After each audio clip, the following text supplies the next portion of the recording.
During the summer of 2003, events in the northeastern United States involving a strange human-like creature sparked brief local interest before an apparent blackout was enacted. Little or no information was left intact, as most online and written accounts of the creature were mysteriously destroyed. Primarily focused in rural New York State, and once found in Idaho, self-proclaimed witnesses told stories of their encounters with the creature of unknown origin. Emotions ranged from extremely traumatic levels of fright and discomfort to an almost childlike sense of playfulness and curiosity. While their published versions are no longer on record, the memories remained powerful. Several of the involved parties began looking for answers that year. In early 2006, the collaboration had accumulated nearly 24 documents dating between the 12th century and present day, spanning 4 continents. In almost 4 cases, the stories were identical. I've been in contact with a member of this group and was able to get some excerpts from their upcoming book. A Suicide Note, 1964. As I prepare to take my life, I feel it is necessary to assuage any guilt or pain I have introduced through this act. It is not the fault of anyone other than him. For anyone I awoke and felt his presence, and once I woke and saw his form, once again I awoke and heard his voice, and looked into his eyes. I cannot sleep without fear of what I might next awake to experience. I cannot ever wake. Goodbye. Found in the same wooden box were 2 empty envelopes addressed to William and Rose, and 1 loose personal letter with no envelope. Dearest Lenny, I have prayed for you. You spoke your name. A journal entry translated from Spanish, 1880. I have experienced the greatest terror. I've experienced the greatest terror. I've experienced the greatest terror. I see his eyes when I close mine. They are hollow, black. They saw me and pierced me.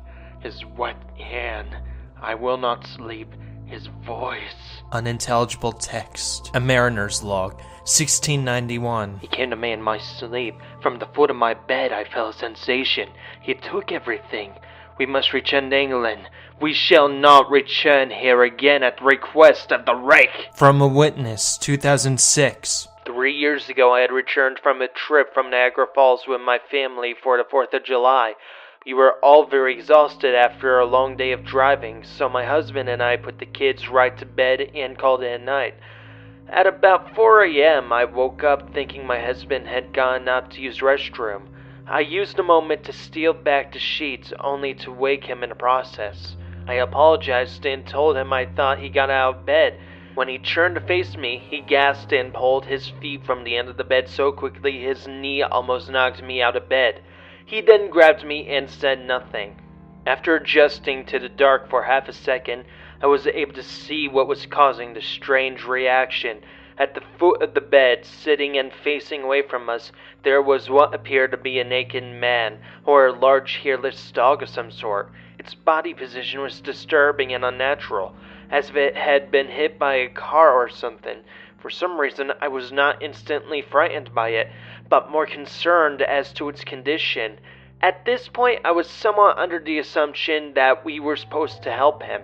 My husband was peering over his arm and knee, tucked into the fetal position, occasionally glancing at me before returning to the creature. In a flurry of motion, the creature scrambled around the side of the bed, and then crawled quickly in a flailing sort of motion right along the bed until it was less than a foot from my husband's face.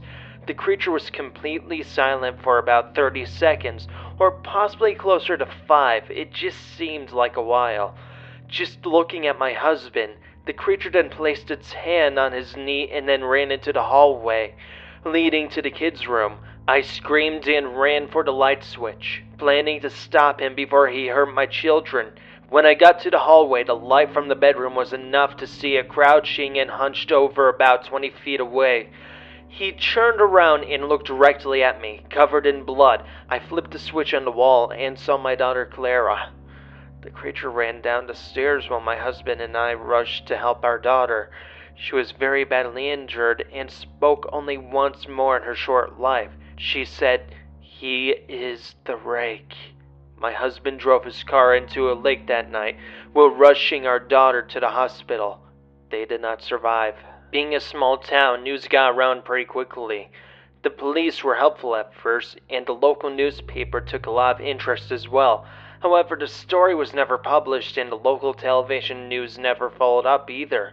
For several months, my son Justin and I stayed in a hotel near my parents' house. After we decided to return home, I began looking for answers myself. I eventually located a man in the next town over who had a similar story. We got in contact and began talking about our experiences. He knew of 2 other people in New York who had seen the creature we now refer to as the Rake. It took the 4 of us about 2 solid years of hunting on the internet and running letters to come up with a small collection of what we believed to be accounts of the Rake. None of them gave any details, history, or follow-up. One journal had an entry involving the creature in its first 3 pages and never mentioned it again. Ship's log explained nothing of the encounter, saying only that they were told to leave by the Rake. That was the last entry in the log. There were, however, many instances where the creature's visit was one of a series of visits with the same person. Multiple people also mentioned being spoken to, my daughter included. This led us to wonder if the Rake had visited any of us before our last encounter. I set up a digital recorder near my bed and left it running all night, every night for 2 weeks. I would tediously scan through the sounds of me rolling around in my bed each night when I woke up. By the end of the 2nd week, I was quite used to the occasional sound of sleep while blurring through the recording at 8 times the normal speed. This still took almost an hour every day. On the first day of the 3rd week, I thought I heard something different. What I found was a shrill voice. It was the Rake. I can't listen to it long enough to even begin to transcribe it. I haven't let anyone listen to it yet. All I know is that I've heard it before, and now I believe that spoke when I was sitting in front of my husband. I don't remember hearing anything at that time, but for some reason the voice on the recorder immediately brings me back to that moment. The thoughts that must have gone through my daughter's head make me very upset. I had not seen the Rake since he ruined my life, but I know that he has been in my room while I slept.